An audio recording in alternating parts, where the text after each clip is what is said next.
dahilan dito kung ba't ako ay nabubuhay. Kahit ang pag-ibig mo sa akin di dapat sa iba mo nga inalay. Buti na lang saglit lang akong nabuhay sa pagkahibang, dahil isa ka talaga sa lahat ng mga nilalang. Kakaiba at bukutangi lamang ang iyong ugali. Pag-ibig mo na sa akin ituwid, ngunit bakit mo pa to binali? Para saan pa ang naging tayo kung di mo naman ako minahal? Lahat naman sa'yo'y ginawa kahit ako'y maghintay ng matagal. Tunay ngang di nakikita sa anyo ang pag-uugali. Sa kagandahan mong taglay ako'y iyong napabigali. Inuus ko pagmamahal ko ang ibiging kita, ako'y nagkamali. At ang inaakala ko na pigati at lawak di ay mapapawi. Halos bawian ng buhay, alay ang kalang ng tunay. Pag-ibig mo hinihintay, bakit sa iba mo inalay? Ang pag-ibig natin dalawa, lungkot lang ang kagitnaan. Sa pagmamahalang ito, iyakan ang katapusan.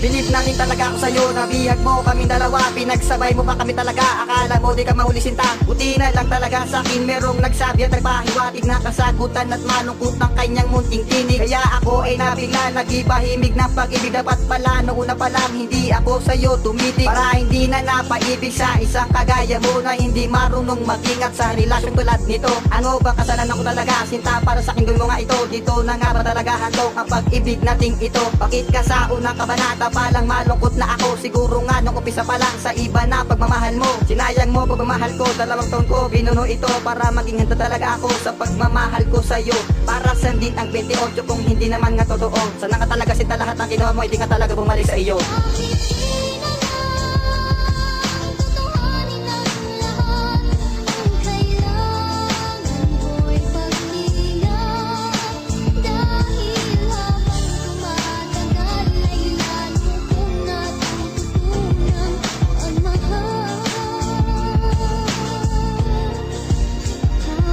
Kalimutan mo ang kahapon, harapin mo ang ngayon. Ibig sabihin ng awitin, mahalin mo ko ngayon at burahin mo na siya sa puso at isipan mo. Mga hinanakit sa puso, bakit sa akin di naglaho? Upang maglaho ang lahat, tumibig ka nga ng tapat upang iyong ma-appreciate at ma-realize lahat na lahat na ginagawa ko'y para sa'yo. Hindi mo ba naisip ang lahat ng mga pagod ko? Kapag ako yung nakikita, di mo ko pinapansin na para bang hindi tayo. At kausap ko ang halagi, akong nag-iisa. Lumuluwang mga mata, ako'y laging nalulumbay kapag hindi kasama ka. Ako'y laging nagtatanong kung bakit ako ay nagpakatanga sa isang babae na minahal ko pero minahal na nga yung iba. Hindi ko naman talaga hinangga na ang relasyon natin lahat ay maging ganito. Mukhang gano'n na nga lang talaga, naghanap pa, nakipbutas lang ako.